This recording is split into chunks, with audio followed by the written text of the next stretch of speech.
ہمیشہ سے یہ ہے بدلے کا، قصاص کا ہے، دانت کے بدلے دانت اور کان کے بدلے کان ہے کہ نہیں؟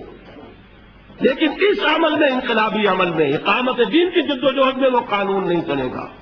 اس دور میں جب دین غالب آ جائے گا، اسلامی ریاست قائم ہو جائے گی، تو وہ قانون ٹھیک ہوگا۔ اس میں کیا ہے؟ مارے کھاؤ، ہاتھ نہ اٹھاؤ، ٹکڑے اڑا دیے جائیں تمہارے، تب بھی تم کوئی کارروائی نہیں کر سکتے۔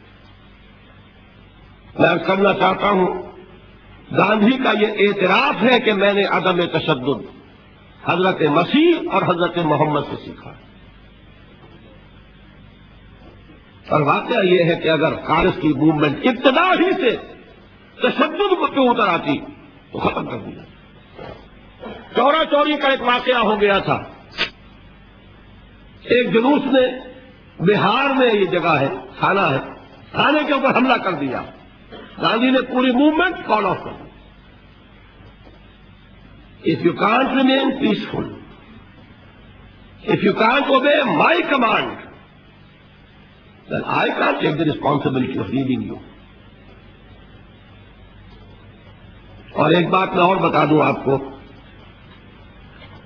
سکھوں کی ایک تحریک تو آج کل چل رہی ہے، اس تحریک کی بدقسمتی ہے یہ کہ یہ ابتدا ہی سے وائلنٹ ہو گئی۔ اس کا کتنا بڑا نقصان ہوا ہے اس کا سب کو اندازہ ہے کہ ٹھیک ہے، قوم ہے، اس میں جان ہے، وہ ابھی قربانیاں دے رہی ہے، لیکن یہ جو کچھ جتنی قیمت وہ دے چکی ہے اس کے حوالے سے کامیابی جو ہے کہیں بھی آس پاس نہیں۔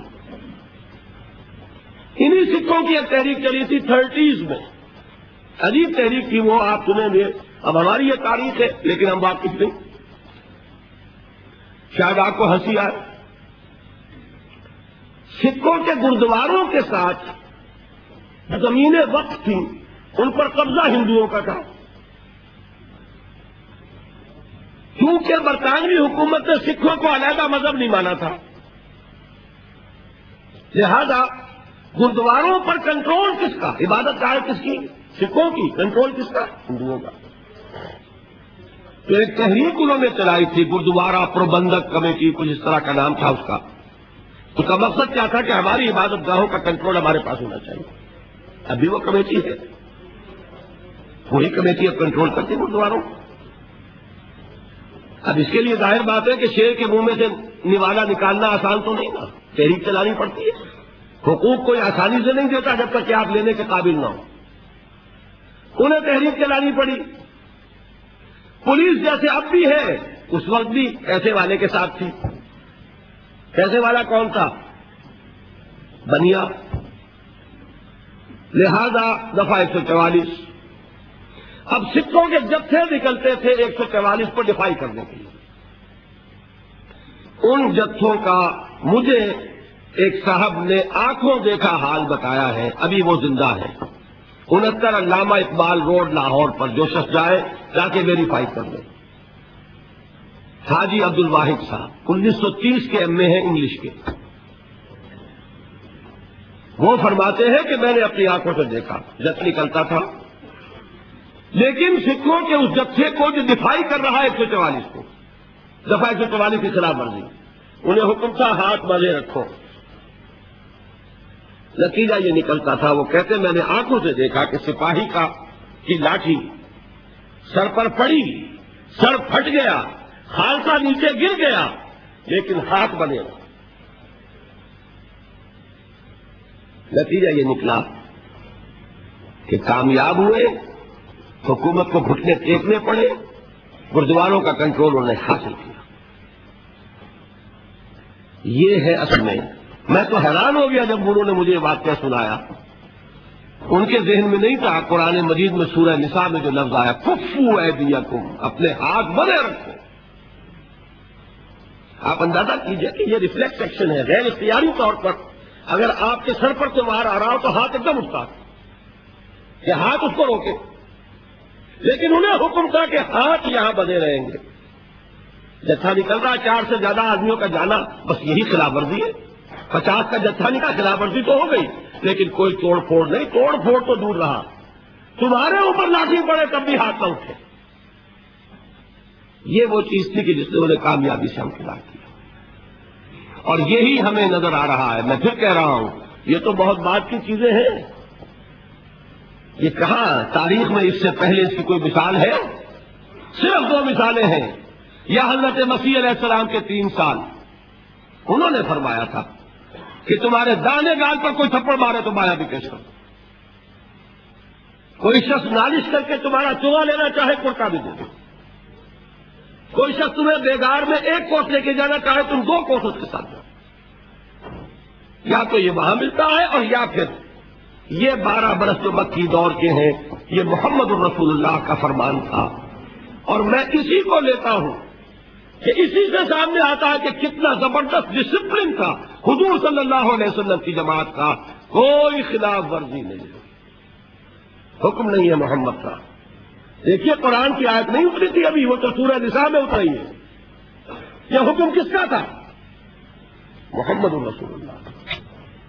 اس میں روح صبر کرو، میں بتا چکا ہوں صبر والی تقریر میں، اللہ بار بار کہہ رہا ہے اپنے رسول سے، اے رسول صبر کیجئے، اور رسول اسی کو کمیونیکیٹ کر رہا ہے اس پیغام کو اپنے ماننے والوں کی طرف، صبر کرو، جھیلو، no retaliation, no raising of hands even in self defence. ہاں اب آیا 5واں مرحلہ۔ کب آیا؟ یہ جان لیجئے، یہاں سیرت کا مسئلہ ہے۔ 4 سے 5واں مرحلہ میں نے کہا تھا یہی سب سے اہم اور سب سے کٹھن فیصلہ ہے